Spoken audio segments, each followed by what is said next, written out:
All right, welcome back to the Exceptional Sales Leader Podcast. Darren Mitchell here, and on this day, yet another very, very special guest, Mr. Yash Chavan, all the way from Mumbai, India. How are you, my friend? I'm doing great, Darren. How are you? Really well, thank you. And I can't help but just have a little bit of a conversation. Just before we press record, we were talking about the traffic in Mumbai and the fact that you're in a co-working space about Yeah. 15 minutes from where you live. And you were talking about the way people drive in Mumbai and how it's not so much a traffic problem, but the way people drive problem. Yeah. And I said it's not dissimilar to how sometimes we drive in Melbourne as well. But so how's I get things in Mumbai? great. It's actually raining. It started raining right when we started recording. So I don't know. I guess that's a good sign from the gods that, they're blessing us with the rain. So let's do this. Wow. And you were saying before it's about 26 degrees there, so it's a Yeah. beautiful day apart from the rain. And I'm assuming the rain will actually bring a little bit of heat and humidity as well. Yes. Yep. Yep. It's nice and cool after it, stops raining. So yeah. Oh, that's good. That's good. Hey, mate, thanks for joining the podcast. Yeah. Really looking forward to this conversation. We had a chat about a week or so ago talking about influence marketing, and I asked you a direct question in terms of how does this actually relate to business. And so I thought the conversation we had was really intriguing. So I thought it'd be a great opportunity to get you on the podcast and have a conversation about this. So let's dive into all things influencer marketing. But before we do that, just for the benefit of the listeners, love to invite you to give a bit of a background on the story that is Yash. Okay. Interestingly, I don't really mention this on the other like shows that I do, but I actually started out in sales. So I Wow. was the first sales guy at a pretty early startup here in Mumbai a few years ago actually. Mm. Um, and yeah, I built like a small three people sales and success team, did set up like an outbound function there. So I actually started out in sales, which is pretty, really interesting. But then I got into marketing, and that's how, I started an agency of mine. Long story short, we did some influencer marketing for clients, and that's how I stumbled across this whole world. And then right now I'm building this tool called SARAL, and it basically helps brands simplify their influencer outreach efforts. So yeah. Nice, nice. So before we jump into all things influence marketing, I'd love to Yep. get your experiences on sales and how you found it. And was it because I often believe that sales and marketing are very similar. In fact, you got to Yeah. have a good sales organization, but behind that, you've got to have a good marketing Yep. organization because otherwise it's Yep. just vaporware. Yeah. How did you find sales, and what were some of your key lessons from it? Um, I just, what do you say? Grip it and rip it. I gripped it That's and ripped right. it. So I didn't like read a sales book. I pretty much like did not know anything about sales when I was there. So I just like I was like the junior guy there. So I was like, let me. So when they were struggling with getting people. I distinctly remember because it was like my first week, maybe even my second or third day. So I was fairly new to the company. And I was like, you know what, we haven't signed anyone up. Let me just call some people. So I just Google searched some websites, and then I was like, let me just cold call them. And I hadn't tried any cold call scripts or anything of that sort. And the first call I did, I hopped on a call with the guy, and I had a nice 5 minute conversation with him, and I really like sold him on it. I don't know if Wow. I don't even remember what I said, but I guess I said the right things. And he signed up 5 minutes later. And then I was like in like a cubicle like this doing the call with him. And I was just doing more calls, and then someone came in from outside and like sign up. It's like someone signed up. I was like, oh shit, is it that guy? I'm like, yes, it's that guy. So that was like the biggest dopamine rush for me. So I just, then I started, reading up and figuring things out as I went. And then we built like a small team behind it. So yeah, my sales experience was pretty good. But then even then I was kind of doing both like the demand gen marketing side and the sales side. It was not necessarily like a strict sales role. So like you said, right, I wasn't siloed into sales. So I experienced that like marketing has to work for sales to work, and sales has to work for, marketing to keep pumping leads into. So yeah, totally loved the experience. Awesome, awesome. And was it at that stage that you noticed, hey, there's something in here about the marketing side, and was there something the company wasn't doing that you could add value to, or what was it that led you to, I guess, down the path of what you're doing now in terms of influencer marketing? Yeah, so from there, then eventually, as I dived into, I kind of drifted away from sales, and then I found marketing to be more interesting because it was one to many, right? Sales is usually one to one or maybe one to a few if there's a couple of people on the call. Yeah. Marketing, you reach like thousands, tens of thousands of people. So I found that world a little bit more intriguing. So I went in that direction, and then eventually, experimented with, I used to run ads and whatnot, but then I never really liked the advertising model a lot because it was very interruptive. I never really liked seeing when like an ad pops up on a YouTube video while I'm scrolling Instagram or something. I hated it. So I'm like, why are we even running ads if no one likes seeing ads? So that's how I stumbled across, let's, venture out and see what the other, because primarily like this is like say 4 or 5 years ago, pretty much it's like a bull run. Everyone has lots of money, especially startups. They're getting funded left and right. So they're like, let's just blow money on Google and Facebook ads and see what sticks, right? That was the growth strategy. So that, I mean, I was pretty anti ads from the start. So that's how I stumbled across, doing stuff like content marketing and influencer marketing. And for one of my clients, we basically scaled their influencer program and it generated, like, without giving away specific numbers, multiple hundreds of thousands of net new revenue driven through influencers. So I was like, whoa, this is super powerful. I've never seen this before, especially because with influencers, it's like someone's recommending the product versus with ads. It's like, or even with say sales, it's like usually there's the meme of everyone avoiding the SDR in their LinkedIn inbox, right? Like this guy's when as soon as I hit connect, accept request, there's going to be a pitch in the follow-up message, right?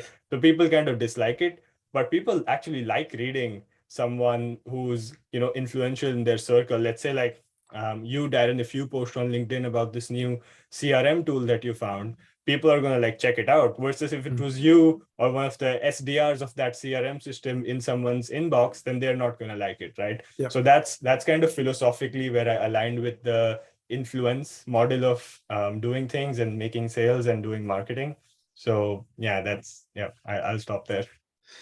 So you're also another person that doesn't like getting ads pop up in your feeds, like YouTube, and me either. Yeah, that's bloody annoying. It's absolutely annoying because if you're watching a beautiful YouTube video, and I do a lot of YouTube watching in terms of sales and leadership stuff, and there's a point that you're about to get the golden goose, the golden bit of information, and up comes an ad, which by the way might be completely irrelevant to what you're looking after and what you're looking for, but just it's annoying. So I'm the same, but I'm also not prepared to pay for YouTube to get rid of the ads either. So what does that say? What does that say? So you know what? I actually like watching ads because I like to see what they're pitching, and either they're completely messing it up by showing some irrelevant bullshit, like you said, like it's completely unrelated to the video. And most people who run ads, they basically just like throw money at the problem. They really don't know what they're doing. But a good ad once in a while, I actually appreciate it as a marketer and even maybe as a salesperson at the core. Like I like that you're trying to, give me that exact message at the exact time. Then I like it. But most advertising, like you said, it's just not up to the mark. No, it's not. It's just literally like throwing them up against the wall and seeing what's going to stick. So let's talk about influencer marketing, because I know my own personal view, and this is just maybe my bias, having not been in the consumer space and selling to consumers. My belief was always that, hey, influencer marketing must be for the business to consumer market. And you kind of said to me last week or the week before that pretty much is where the crux of it is. But you also said that there's a space in the B2B market for influencer marketing. So let's talk about why is it, and based on your experience, because you're in this space, why is it that B2B companies actually do take on influencer marketing? Sure. So so I'd like to kind of rephrase it for, I think your audience is primarily B2B. So usually like when someone says influencer marketing, they usually think of, some girl in a bikini or a guy with like 6-pack abs on a beach, drinking your can of yeah, your drink or something like that. And that's one model of influencer marketing, but that's usually how consumer companies do it. But I want if someone's new to this, I want them to think of influence marketing, no R, not influencer marketing. Because influence, I think nobody can deny the fact that you have to have influence to drive a decision, right? So even if you're a salesperson, you have to be an expert at the problem that you're trying to solve for your prospect, for them to really trust you. And you basically are, the sales process is essentially like a transfer of trust and a transfer of influence, right? So you're kind of influencing them to make the decision. So how B2B companies can leverage influence marketing is you just let someone else do the influencing for you. So your sales process is quicker, faster, and easier, right? You don't have to have, like 3 different SDRs kind of hit them on multi-channel outreach and whatever the fancy stuff it is in sales right now to, influence and kind of push them towards the decision. You use the influence, like a third-party influence, as a pulling factor, and it's just like headwind it's like tailwind for your sales cycle. So yeah. Wow. So have you got some examples of companies doing this really well that that we can sort of point to? Because I know that there'll be people listening to this now thinking, yeah, I am an influencer, and I bang on all the time as a leadership coach and a facilitator, talking about leadership as influence and influence as leadership. So for us to do anything, for us to get somebody to make a decision, whether that be a key stakeholder, internal or external, but certainly a company, we've got to influence them, and we've got to influence them to make a decision that's ultimately in the best interest of them, but hopefully it's also in the interest of us as well. So it's a win-win. So are there examples of companies that you're across, that you're working with, that are doing this well? Yeah, so there's actually tons, and the way that they do it is different in the B2B world. So again, thinking of influence, not influencer, right? So it's not so much on social media, but it's a lot through blogs. Sometimes I'm seeing now the cutting edge, it's LinkedIn influencers so LinkedIn's like the social media of the business world. So there's a lot of LinkedIn influencers who are, kind of influencing decisions. There's a ton. So there's this, I think off the top of my head, there's this company called Video Fruit. And I think they're like a B2B, they're kind of like Loom or like a sales video sending personalized video software. And their founder, I can't recall his name, but he does a lot of guest blogging. So guest blogging is another form of just influence marketing, because what you're doing is you're blogging on someone else's blog, which is influential, and you're leasing their influence to promote your marketing ideas, to put forward your marketing message, right? So that's one form of it. What I'm doing right now is like a form of influence marketing, which basically I'm like adding value to your audience. You're someone who holds influence over like the B2B sales side of things. And I'm like, potentially worst case, I just educated someone, they know my name, that's a win for me. And best case, they sign up for my tool and, potentially use it at their company. Maybe they tell someone about this interview. So it's kind of like 2 layers of influence. Then you're influencing them, they're influencing someone. So yeah, tons of examples and a lot of different ways to do it, especially in the B2B world. Because it's interesting that you say that, because most people will think of influencer marketing as you said before, the girl in the bikini, or the I guess the celebrity or the well-known person who's promoting a certain product. And if we're aligning with that particular person and thinking about the old Aristotle 3 phases of influence, the pathos, logos, and ethos. Does this person have authority? Am I associated with this person? Do I resonate with this person? And if I do, I'm more likely to purchase their product. But what you're saying there is really intriguing, because as you were talking, I'm thinking, well, even things like podcasts are an example of influencer marketing. So one of my big influencers that I resonate with is a guy called John Maxwell, who is a leadership expert out of the States. And he has a podcast. And if I think about that, that is also a way or a platform for him to influence a wider audience without having for him to be there physically. So is that kind of what we're talking about? That's exactly what we're talking about. So if someone's like selling to sales leaders like yourself, they can approach John Maxwell and say, hey, is there a way where we can work together, add value to your audience, and see if there's a way where we can partner up and recommend our solution to sales leaders that listen to you, right? So yeah, completely 100%. So there's like podcasts, like you said, there's a bunch of, so people kind of, I think there's a bad name for the industry where, like you said, it's like the Instagram model who's posing with your product, but there's tons of, again, so once you reframe it, I think, so just philosophically, right, since we were talking about Aristotle, I think words really matter. So if you think influencer marketing, then you kind of like narrow your vision down to just social media. Or if you think influence marketing, then your neighbor who's the sales leader at the company you're trying to sell to is like an influencer, because he can influence the decision, right? When you broaden the scope, there's podcasts, there's also like guest blogging, like I said.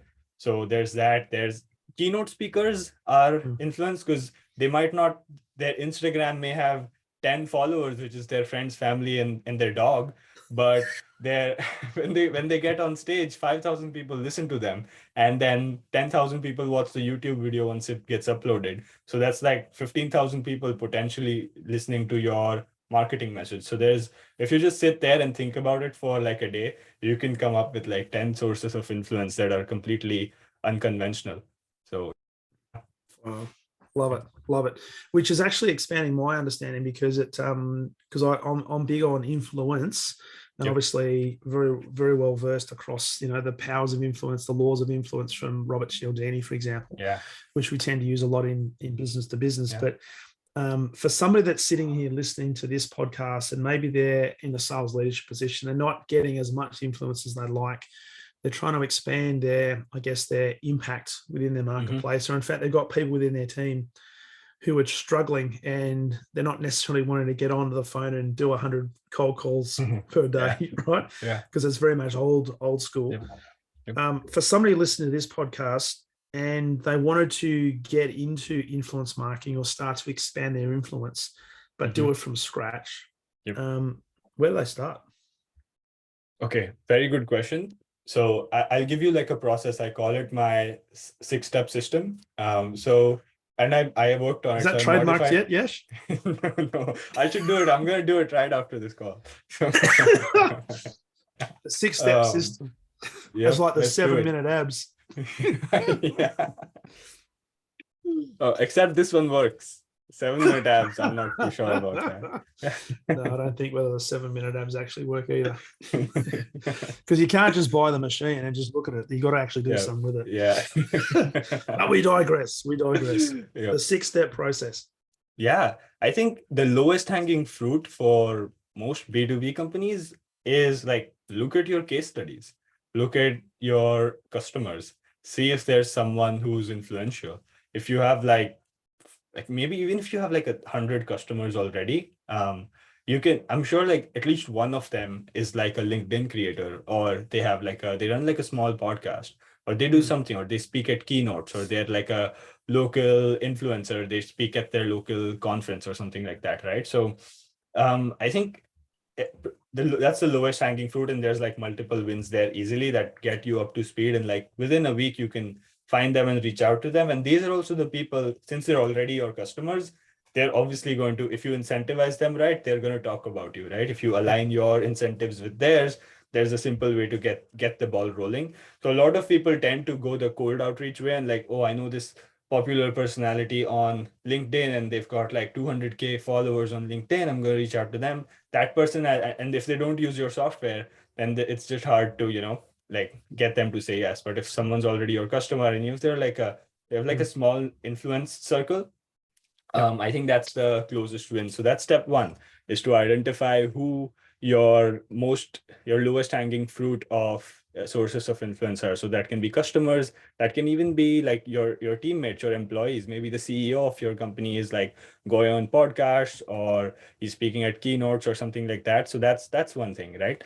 Another source of influence can be like board members. So if you have like more influential, maybe like someone's been a successful entrepreneur or a CEO who's now on your board, they can use their influence to promote your solution, and they have skin in the game, right? So this is like the lowest hanging fruit. You can create a list of like 10 to 20 people like this in like a week and reach out to them, and you will easily see like at least a 25 to 50% conversion rate on these conversations, right? Yeah. So yeah, go on. So is that and in terms of case studies there, are you talking about like doing testimonials, and that could be any form in terms of videos, could be little audios, could be, as you say, guest appearances?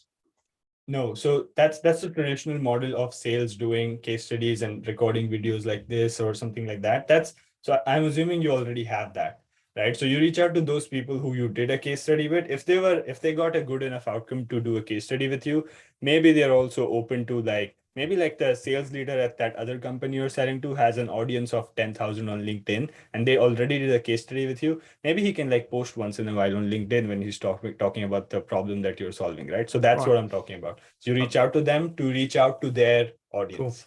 Cool. So yeah. That's step one.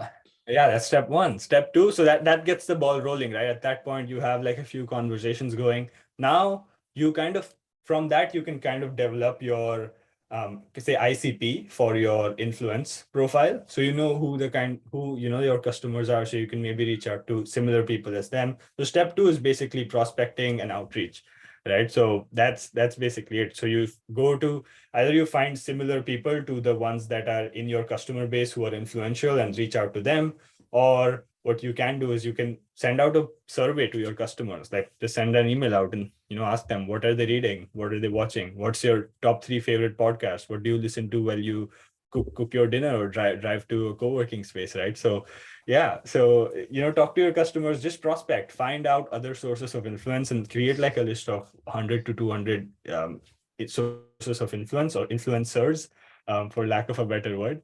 And then a bunch of ways to do it, right? So one is talk to customers, just search what your customers search and see who pops up. So I'm sure there's bloggers in the space that are covering certain, let's say you're selling a financial modeling software, right? So I'm sure there's influential bloggers with an email list of 50,000 users or 50,000 prospects that are writing about financial modeling. So let's see who comes up. So search for your keywords on Google. You can also, if you're a more of a trendy-ish tool, you can also do some searching on social media. So a lot of new statistics are coming out in our space that say that most people are now using TikTok or Instagram to search. So if your friend recommends a nearby restaurant to you, which you've never heard of, you're not going on Google, you're going on Instagram to see how the place looks. You're going on TikTok to see how what people are saying about it. So people are using these social platforms as search engines too. Mm-hmm. So you can just search for your keywords on social media and go the social media route as well. So yeah, you just have to start with your customers and then do some cold prospecting, see who's posting about it, try finding lookalikes of the influencers that you already have on board. Do the grunt work of prospecting to find create this list of 100, 200 prospects.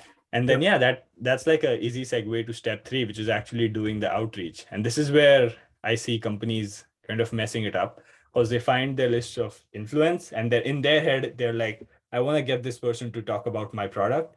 And then they just reach out to them and they're like, hey, let's work together. Let's, can you share my product on your 50,000? That's never going to work, right? Because they're like, who the hell are you? Right? Exactly. That's right. Their first. And why should I care? Exactly.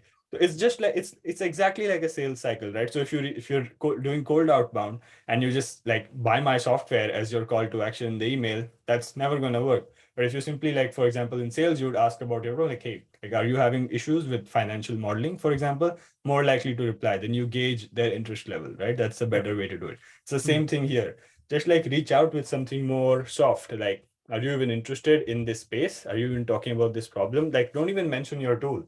Is this something you'd be, interested in covering on your podcast, on your blog, on your LinkedIn, on your social media, right?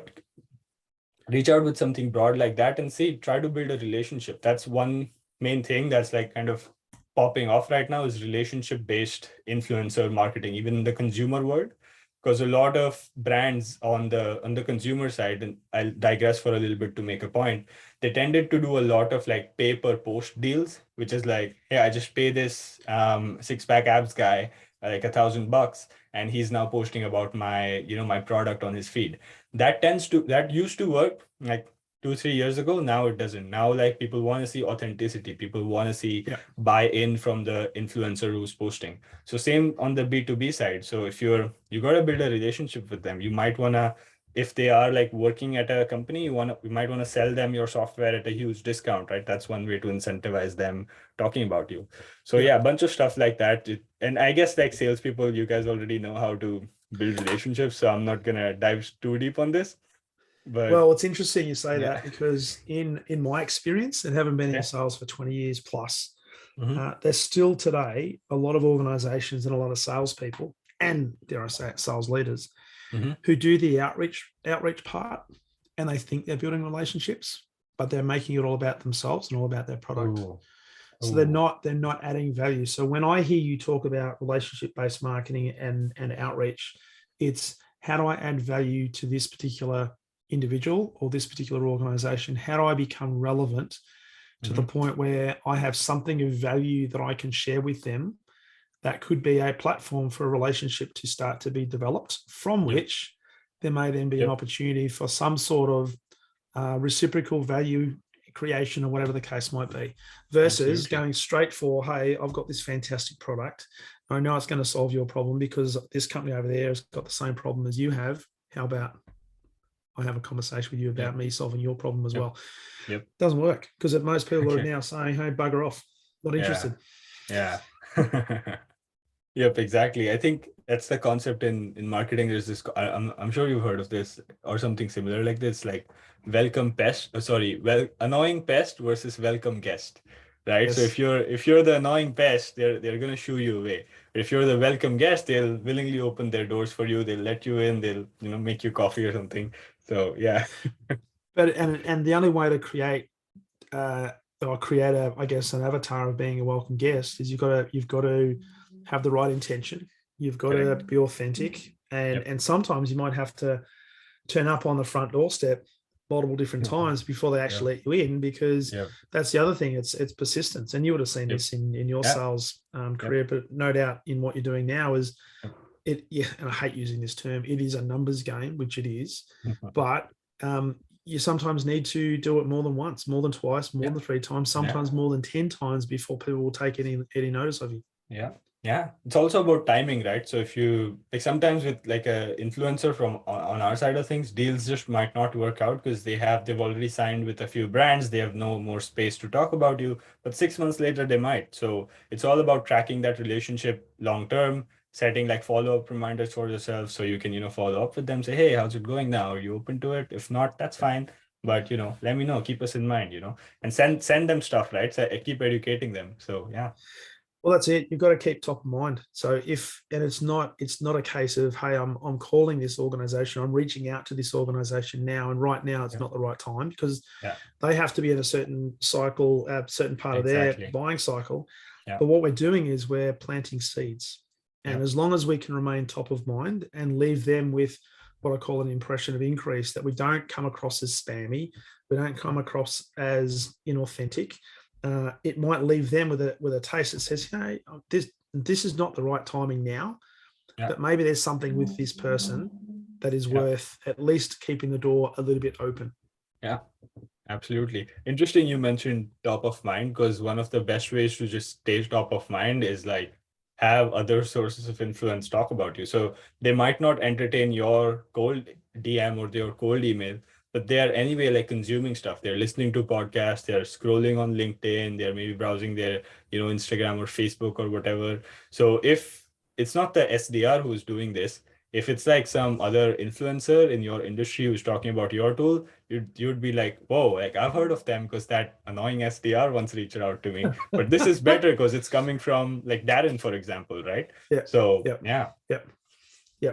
So outreach, adding value, relationship-based marketing. Yeah. Have you got any tips for from your experience, any best practice in relation to outreach in step 3?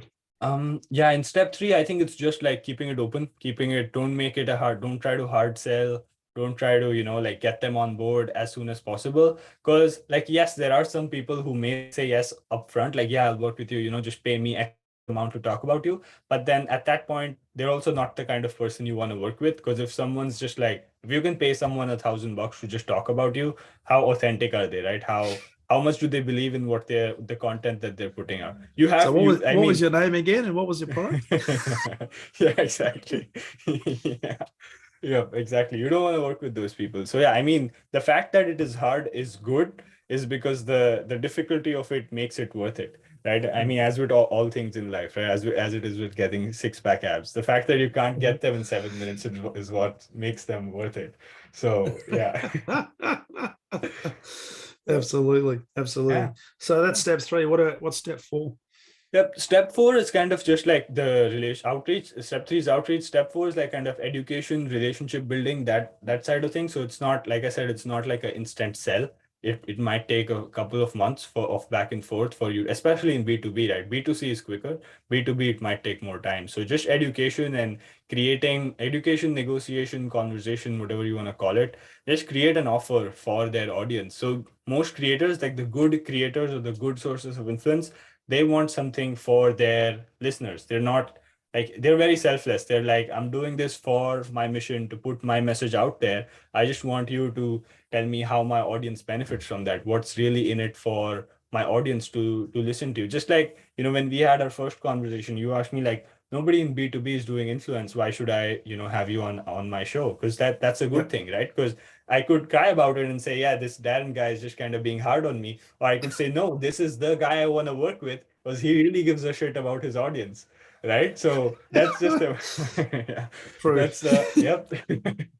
True. So yeah, so like, yeah, just education, create an offer so you can like write up an exclusive ebook based on their, that kind of content, or you can work together on something like the influencer writes something, your team writes something, you put it together, package it, send it to their list, something like that. So just keep adding value, create an offer. Maybe you could do a special discount, a longer trial, add like a managed service on top, bunch of things you could do in B2B, and just, yeah, see what works for them. And yeah, then step 5 is just start working together and start tracking performance, right? So it's not in B2B, so again, giving you an analogy from the consumer world, it's easier to track, right? It's like a discount code, or it's like some attribution referral tracking software that you could use. In B2B, it's slightly difficult, right? Because no one's like going to read a LinkedIn post and sign up for a $20,000 high ticket software solution, right? It's a much longer cycle than that. Yep. So you gotta do like low ticket or easy, like lower barrier to entry stuff. So I think ebooks would work really, really good for like B2B influencers, especially if someone's like listening to a podcast or consuming someone's content. They want more content out of that person, right? So you do like ebooks with them, or do some kind of a webinar with their audience. So, and Yep. then measure that, like how many people attended the webinar or something like that. So yeah, just track. Step 5 is basically start working with them and start tracking how the performance is, like how much the audience is resonating with. If all the comments on the LinkedIn post are like, why are you even posting about this? Then you might want to stop working with them, right? Because it may not be a fit. Right. Quite But if possibly. it's like, yeah, yeah. Or if the comments are like, damn, I needed this in my life, then it's like, okay, let's go all in with this person. So at step 5, you're like kind of getting a feel of who your like top performer stars are, and going all in with them. So that leaves me with step 6, which is basically just build and foster long-term relationships with these people. So all the 200 or 250, 500 people that you reach out to, not all of them are going to be your long-term partners, but maybe like 25 to 50 of them would be. And those are honestly all you need. A lot of people, again, on the consumer side, they think that they need thousands of people on social media talking about them, but that's not true. If you like have 2 to 300 like small influencers on Instagram constantly shouting you out every single month, that's enough. Same for the B2B world. Like if you have 25 to 50 really like truly influential people talking about you, that's all you need. And all you need is like these key relationships. And then you can, as their goals evolve, as their content plans evolve, you can evolve with them. So that's like the best way to stay cutting edge with this stuff. So yeah. It's amazing you mentioned that, because I was actually just listening to a mate of mine who's got a podcast out of the States that he's had millions and millions of downloads. And he actually shared with me some really interesting statistics, and it points to that point that you just made. From a podcasting perspective, because I believe podcasting is a perfect influencer marketing strategy, right? Yep. So Yep. he was saying that if you have for this episode, when this episode goes live, he said that if in the next 7 days, and get this number, you had 26 downloads of this episode in the next 7 days, that is 26 people, 26, not 2.6 million or 260,000. Yeah. If 26 people download and listen to this podcast in the next 7 days, then you are in the top 50% of all podcasts on the planet. Damn, is it that bad? Okay. Okay. Yes. And Nice. he said, and many people get caught up in, and it goes to your point, we're thinking, we're going to have hundreds, if not thousands of people talking about our product. Yeah. No, you just have to have the right audience. And if there's a fit, you just need a small group or a small tribe who are going to be avid fans of what you do. And all of a sudden you're going to take off. Right. Exactly. Yeah. So it's, and I see this a lot in business to business as well. People trying to be all things to all people, thinking I've got to go volume. And no, you've just got to be really specific, know what problem it is that you're solving, and go and qualify the customers, the prospective customers, in terms of, do they have this problem and do you have a solution that you can solve? Correct. Yep, absolutely. You nailed it. Man. So build a long-term relationship with a small group. Yep, that's correct. And like a bunch of stuff you can do from here. Like, and I guess that's like ongoing from like it comes under the 6th step, is just like make them ambassadors, make them champions, like give them, I think Cisco is like a great example of a B2B company that does this. They have like I think they call them Cisco champions, if I'm not wrong. And they just basically promote their networking tools and software and solutions and everything else. So I think if you can make it long term, give them a badge, add them to a community, give them like a special spot on the like the keynotes that you deliver, make them really part of your. They're basically like think of like a sales rep, but that sales rep can reach out to like 10,000 people in one phone call, for example, right? That's exactly it. Like I don't think people understand the power of it truly. Like, it's 10,000 people is a lot. So absolutely. Just like make them part of your process. Show them what you're doing in-house, give them updates before they go out public, make it intimate. So love it. So the 6 steps then, as we go through it, you mentioned case studies, but reach out to customers, look for the low-hanging fruit, the people who are already doing business with you, because as we know, it's actually a lot cheaper to retain customers than it is to get brand new ones. So recognize and give value to those customers. Prospecting and outreach is step 2. So look for identifying that 100 to 200 potential influencers. Then create the outreach campaign for them in terms of reaching out to them, and make it relationship based, where adding value, not, hey, can you just go and promote my stuff because my stuff is the best that's ever been. So please just promote it for me. Step 4 is create an offer, education and relationship building. Step 5, start working together and start tracking performance. So whether it be ebooks or I'm glad you mentioned webinars. How do we get webinars filled and registered, and where does that come from? So measure how effective the campaigns are.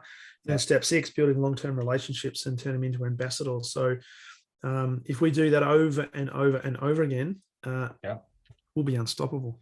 That's correct. That's the unstoppable 6-step system that I'm going to trademark. Sensational. And it shouldn't cost, because a lot of people are sitting there thinking, do we have to still pay for things like LinkedIn ads or Facebook ads or Google AdWords and all the SEO campaigns? And companies are probably going to be doing that anyway. But from a sales leader's point of view and the sales team's point of view, there is so much available, I guess, intelligence, customer satisfaction or experience that is just waiting to be tapped into that we often ignore. Yeah, absolutely. So in terms of looking at this then, and your experience in running this, and we'll talk a little bit about SARAL in a second, what do you think some of the pitfalls are? So if somebody's sitting there thinking, this all sounds well and good, but what are some things I need to be conscious of?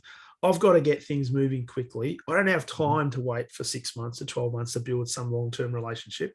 Yeah. What are some pitfalls and things we should be aware of? Yeah, so I think starting with your own audience first is like one of the things that people, I won't say call it a pitfall, but that's just something people miss. That's an easy win. That's a win you can have in like a week. If you're who's a customer who's also influential, reach out to them, and that's an easy close as well because they already trust you. They know your solution because they bought it, right? They're paying for it, so they might as well talk about it, right? So that's like one thing people miss. Another thing, I think we also slightly touched on it, but go after influence, don't go after popularity. So like, sure, like the LinkedIn creator with 100,000 followers may be super appealing to you, but that guy or that girl is less likely to say yes to you, at least when you start out. But the person with, say, like a 15,000 following on LinkedIn, or say 5,000 people on their newsletter, they're more likely to say yes to you. So don't go after the big numbers, especially when you're starting out. Go after in our world, we call it micro influencers or nano influencers. So go after those smaller people and they're also usually their fans are more engaged, they're more authentic, they have a more one-on-one intimate connection with their audience. So yeah, don't chase popularity, chase influence. And then that way you can also grow with them, right? So as they grow, your brand grows with them. So that's another pitfall. Another one is like worrying too much about like driving conversions from this. Especially for B2B, right? Because it's not necessarily going to be directly like attributable. But like one of the best things is like look at last quarter when you did not do it this quarter and see the numbers, this quarter or in 3 months from now. If there's a difference, then it's something's working, right? So I think Gary Vee has this interesting quote about this, and he says, well, whenever someone asks he asks, "What's the ROI of your mother?" Okay, can you tell me in attributable terms, like, oh yeah, when I was 6 years old and she told me not to eat that ice cream that one day, that helped me to be disciplined when I'm like 35 years old. You can't make that attribution, but obviously having your mom around and having her teach you stuff was important in your growth as an individual. So it's the same kind of concept applied here, right? It's kind of undeniable that having 10 people of influence talk about your tool on LinkedIn, on their podcast, on their newsletter is going to drive awareness and eventually conversions. So yeah, stop worrying about ROI that much, and start like putting in the reps, and in 3 to 6 months you'll see something. So yeah, those are some of the pitfalls or common mistakes. So in other words, use that 7-minute ad machine, but use it, do it regularly, and you'll get abs. Get abs. Yep. And so from 7 minutes is 7 minutes every day. That's it, not 7 minutes and that's it. Yeah. That's great though, because they advertise, hey, 7-minute abs. It's only 7 minutes and you get great abs. And people use it for 7 minutes. Didn't work. I'll get a refund. Yeah. Sometimes people are just silly. So there were some of the pitfalls in terms of results. And I know you kind of alluded to this, because one of the big things I'm always talking to sales leaders and their teams about is focus on the progress, making progress, remove yourself from the outcome. But even with that, people are still going to be asking questions. So what sort of results can we expect to see, right? So sales teams have targets. We've got to try and meet those targets. And sometimes senior leaders are asking, hey, Yash, you haven't made your target this month. What's your gap close strategy? What are you going to do? And all this influence marketing sounds great, but I don't have time for that shit, because I've got to close my gap. Therefore, I've got to make 100 outreach phone calls to try and do whatever I can to build my pipeline. If we do this well, and we give ourselves the benefit of time and put in the discipline, what sort of results can we typically expect from this sort of strategy? I think the problem you mentioned is quite common, like not hitting your quota, right? But I think what influence marketing enables sales teams to do is that they're never going to be ever, like, how does never ever not meeting your quota sound, right? You always hit your quota, right? That's perfect. So like I said, right, it's tailwind. So once you have like influencers talking about you for 6 months, you're never gonna like hit out it's just like, it's never going to be like a direct this thing like, oh, we closed these many more sales, but you're like, maybe your response rates are higher, because when you're emailing them, they already know about you from like a LinkedIn post or some podcast you heard. So that's a problem that you're solving. Maybe like instead of like, one of the best things that B2B guys can do, instead of sending yours after like a sale, the first sales call, if you're sending them like case studies and stuff like that are published on your own company blog or like a PDF in your theme, like what's much more effective is if you link them to a LinkedIn post from someone who's popular in the space. And I'm like, hey, here's this guy talking about it. Or here's this case study that's like published on someone else's blog, right? So as a guest post, for example, or here's this podcast our CEO did with this person, right, who's popular. So that stuff really helps, right? So that's also more, again, it's about influence and trust, like that's what we began with, right? So yeah, I think if you do that, then you're never going to have that not hitting your quota problem ever again. So it's credibility, but it does take time, and it's not a flash in the pan. It's certainly not an overnight success, but it does take time. But which means, like most things, we've got to invest in it, and we've got to do it consistently. Yep, that's and right. It will compound. I often talk to people about the power of consistency and how it compounds. But consistency as a word is not very sexy, because they don't think, oh, you're very consistent. It's like, yeah, really? You want to hear, no, I'm amazing at what I do, or I'm phenomenal at what I do, but no, you're consistent. But it compounds, right? Just a little bit every single day. So absolutely. as we sort of bring this to a close, SARAL, tell me a little bit about SARAL in terms of the software you've developed and how this can help. Yeah. So imagine like your ideal prospect. There in B2B, there's a myth, right, that you're selling to, I mean, most people believe you're selling to businesses, but at the end of this, the people doing the buying, and those people are on, like, when they log off of they shut down their laptop and they're on Instagram, they're on Facebook, they're listening to podcasts, or they're watching something on Netflix, for example. They are like actual human beings whom you're selling to. So it's kind of, so imagine like someone scrolling TikTok, and like a TikTok influencer is like recording like their laptop screen and showing, hey, look at this new tool that I signed up for, and it's helping me save $10,000 every year in my company, right? It's like a short headline on TikTok. Everyone's going to watch that because they want to see how to save $10,000 in their company, right? So if you're going after that model, SARAL can help you.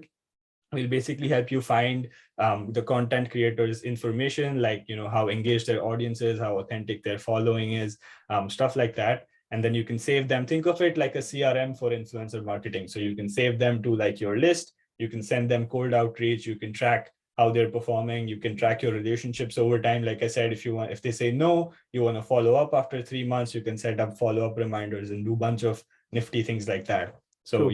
If you want to go the social media route, that's where we can come in and help you create the right systems for that. So nice. Yeah. And if people want to get in contact with you, what's the best way they can connect with you, my friend? Yeah, I am pretty active on LinkedIn. I keep posting about influence marketing every single day. You were talking about. Hang on, I just did notice the last couple of days, and you mentioned ROI about your mother. Yeah, I did put that on LinkedIn too. Yes. And you've also done one recently that says, when you pay an influencer $2,000 to post, then it results in no sales. Yes. Which is why you don't start off with like the transactional model of, hey, we'll pay you to post, right? You first prove it out slowly, and then you do that. Yeah. That's it. So LinkedIn, the best place to catch up with you? If you want to reach out to me personally, I think LinkedIn is pretty good. If you want to check out SARAL, you can go to SARAL.com. And you can actually sign up. We don't do demos. I mean, we don't like gate it with demos or anything. It's a free trial. You can just put your email, sign up, and take it from there. Nice, awesome, mate. I any final thoughts as we wrap up and leave us with some pearls of wisdom before we close out this episode? I guess the same stuff I mentioned, I'll just repeat it. So go after influence, not popularity. And keep doing it consistently to see results. I think that's like you said, that's the secret to success there. And don't shy away from, if like 10 years ago, if you went to a B2B company and told them do social media posts, they're going to be like, get out of here, right? Like our prospects are not on social media. They're like business people in suits who only read emails, right? They don't browse LinkedIn or Facebook. And now every company has like a Facebook. Yeah, go on. And I had a BlackBerry as well. Yeah, exactly. Yeah. Yeah.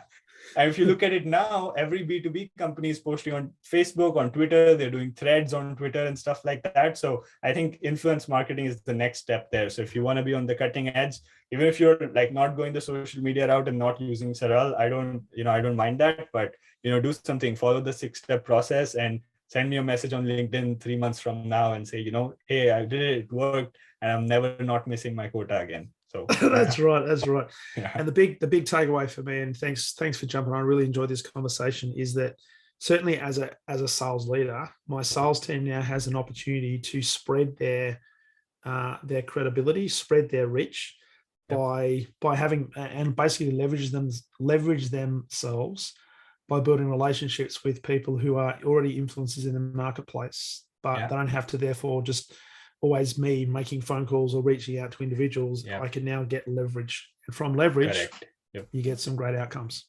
That's correct. Yeah.